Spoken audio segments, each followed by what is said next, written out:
don't know if you've been to a playground recently. I happen to have kids. I've been to playgrounds. They're for pansies. They took out all the dangerous stuff. They replaced it with like tire shred so that you couldn't get hurt. It's made out of plastic. A bunch of pansy parks.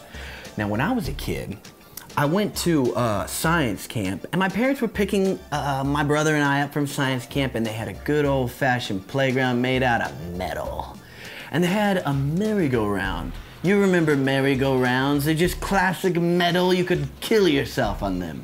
Well, not directly. You had to be creative to die on a merry-go-round. It just so happened it was one of those moments that you were able to draw in your parents into sport and get carried away. What we would do is we were all going on the merry-go-round, and if you were one of the faster guys, like my dad or my brother or me, you would be one of the ones running and pushing it to go faster. Everybody else would just be hanging on and leaning out as far as you can. Once it got going pretty fast, about as fast as the big adults could make it go, we would all pull and go in. We'd walk towards the center of the merry-go-round. So if you're familiar with physics, you would know that this would make it go faster than it really should be allowed to go.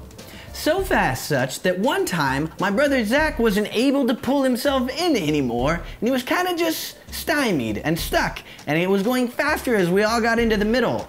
It got going so fast that his feet pulled out from under him, and he was hanging on by just his arms. And then it was going so fast, he could only hold on with one arm, and he started to spin in midair until his arm was twisted and he couldn't hold on any longer. And all I remember from the inside watching the world spin by is my brother hanging on by a thread and suddenly disappearing into the spinning world. It just so happened he missed all the fences that he could have landed on and landed in the sand and survived or what have you. But these are the kind of violent parks that we need to have so our children don't grow up to be pansies. Yeah, that was pretty awesome. I mean, I was very frightened for my brother's safety.